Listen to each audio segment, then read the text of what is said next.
Warner ബ്രദേഴ്സിന്റെ പ്രൊഡക്ഷനിൽ വ്യൂ വില്ലിമണിന്റെ എഴുത്തിലാണ് ഗെയിം ഓഫ് ത്രോൺസ് മൂവി ഒരുങ്ങുന്നത്. ഗോഡ് പൈലറ്റ് എപ്പിസോഡിന് 300 വർഷം മുൻപ് നടക്കുന്ന കഥ. 7ൽ 6 കിങ്ഡംസും ഒരുമിപ്പിച്ച് വെസ്റ്ററോസ് കീഴടക്കിയ എഗോൺ ടാർഗേറിയന്റെ വീരകഥ. ആർ മാർട്ടിന്റെ കഥകളിൽ ടാർഗേറിയൻ ഡൈനാസ്റ്റിയുടെ ഫൗണ്ടറാണ് എഗോൺ ദ കോൺക്വറർ. വെസ്റ്ററോസ് കീഴടക്കിയതിനു ശേഷം താൻ തോൽപ്പിച്ച എതിരാളികളുടെ വാൾ ഉപയോഗിച്ച് അയൺ ത്രോൺ ഉണ്ടാക്കിയത് എഗോൺ ആണ്. പിന്നീട് 300 വർഷക്കാലം ടാർഗേറിയന്മാർ ഭരിച്ച 7 കിങ്ഡംസിലെ മാഡ് കിങ്ങിനെ വീഴ്ത്തി റോബർട്ട് ബരാത്തിയോൺ രാജാവായി. അതോടെ ടാർഗേറിയൻ ഡൈനാസ്റ്റി അവസാനിച്ചു.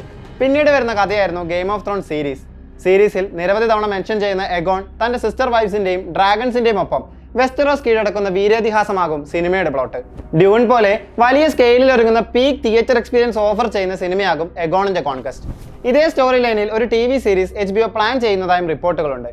നേരത്തെ 2013 തന്നെ ഗെയിം ഓഫ് ത്രോൺ സിനിമയാക്കാനുള്ള നിർദ്ദേശം ഷോ റണ്ണേഴ്സ് മുന്നോട്ട് വെച്ചിരുന്നു.